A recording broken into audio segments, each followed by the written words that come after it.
네, 박세준의 기업부 얘기 14번째 시간입니다. 네, 오늘은 일단 주식 얘기를 좀 해볼까 해요.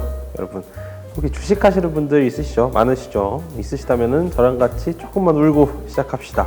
주식창에 한강에 빠졌습니다. 요즘 유행하는 그 아마존 익스프레스 노래 가사 있잖아요. 그것처럼 파랗게 젖어 있어요. 삼성전자 젖고, 현대차 젖어 있고, 카카오 젖어 있고, 다 젖어 있어요.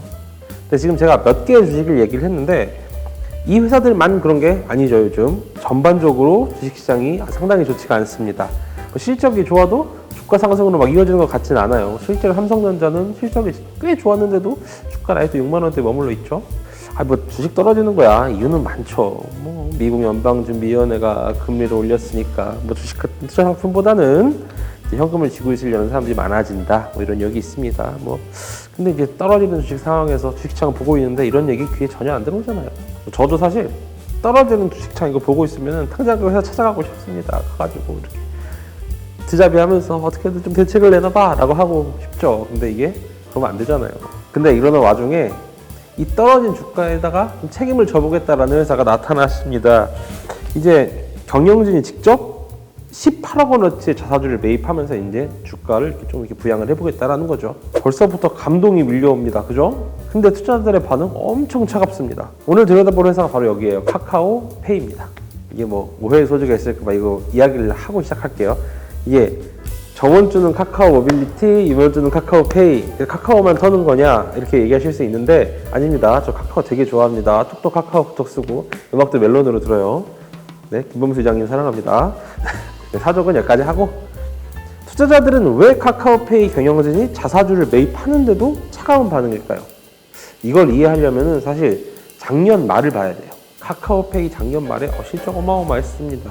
이게 지난해 말에는 코스피 200 지수에다 이름을 올리기도 했어요. 이게 뭐냐면 한국을 대표하는 200개 기업에 카카오페이가 이름을 올리게 된 겁니다. 근데 이 지수에다 또 이름을 올리려면은 그 시가총액이 높은 건 물론이고 거래량도 많아야 됩니다. 그러니까 가장 핫한 200개 주식 안에 들어간 거죠, 카카오페이가. 근데 이렇게 막 주가 뛰어오르고 있는 이 상황에서 막 주식시장에 불붙은 상황에서 경영진이 여기다 찬문을 확 끼얹어 버립니다. 스톡옵션으로 받은 자사주 900억 원어치를 팔아버립니다. 회사를 경영하는 사람이 자기 회사 주식을 팔아 넘길 정도면 투자자들은 불안하죠. 그렇죠? 그래서 매도가 대량으로 터졌고 결국 24만 원이었던 주식이 17만 원까지 하루에 고꾸라져 버립니다. 지금 카카오페이가 한 6만 원 정도 하거든요. 그러니까 17만 원대만 해도 호시절이긴 한데 그래도 23만 원에서 하루에 17만 원 떨어지면은 여러분 성질이 확 나죠. 듣기만 해도 화나는데 당시 투자하신 분들은 어떻게 했어요? 분노가 대단했습니다. 네이버 종목 토론방 뭐 다 아실 텐데 종목 토론방에 들어가면은 거기 한 창이 다 먹튀로 이렇게 도배가 될 정도였어요. 기관 투자자들은 손해가 더 컸습니다. 이게 기관 투자자들은 일정 기간 주식을 안 팔고 보유하겠다는 조건으로 대량의 공모주를 가져갔었거든요. 이후로 이 사건을 이제 저희 언론이나 다른 투자자들은 카카오페이 먹튀 사건이라고 부르게 됩니다. 비난의 목소리가 컸죠. 그래서 이제 금융당국이 바로 나섰습니다. 이제 2월에 신규 상장기업 주주 의무 보유 제도를 좀 개선을 했어요.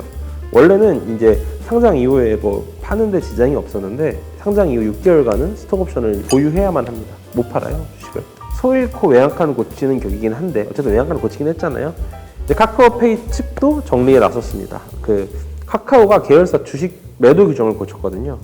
이제 카카오 계열 회사의 임원들은 상장 이후 1년, 그러니까 원래 법은 6개월인데 카카오 내부 규정으로 1년간 스톡옵션을 매각을 못하게 됐습니다.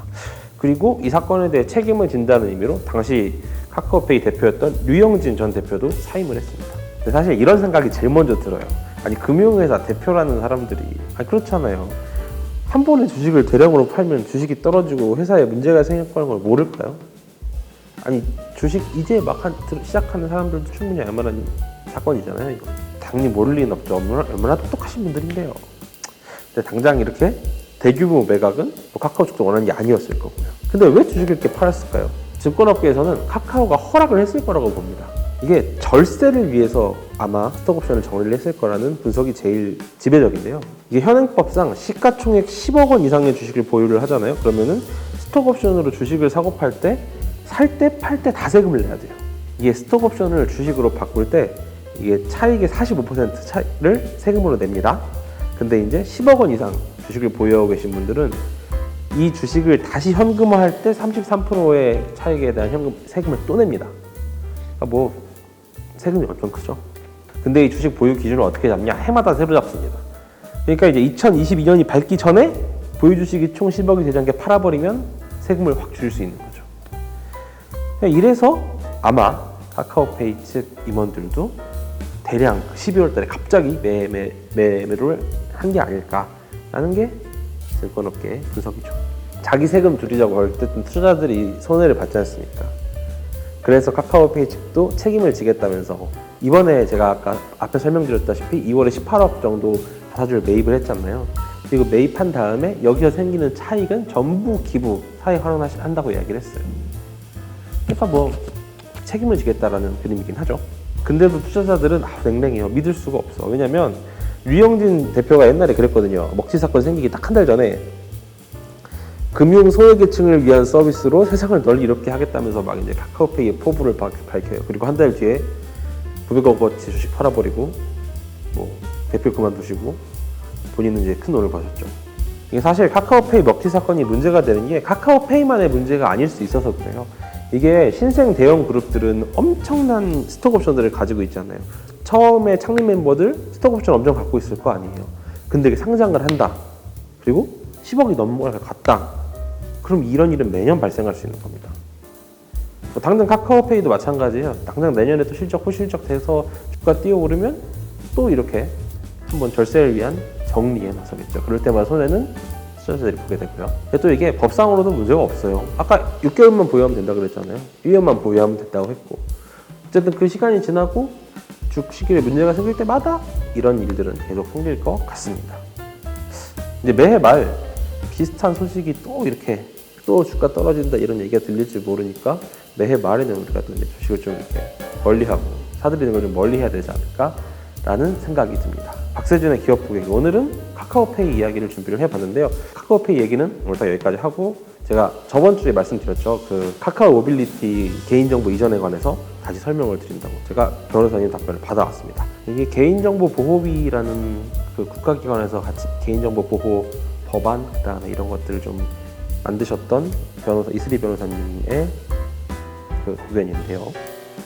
이게 주주가 변경되는 것만으로는 고객 정보가 이전이 되지가 않아서 뭐 이제 특별하게 이슈가 생길 것 같지는 않다고 합니다. 카카오 모빌리티가 매각이 된다고 하더라도 개인 이동 내역이나 이런 것들을 다 가져가거나 이러는 거는 아닐 확률이 높다라고 하니까 이 부분에 대해서는 약간 안심을 해도 될 것 같습니다. 네, 이번 주에 준비한 소식은 여기까지고요.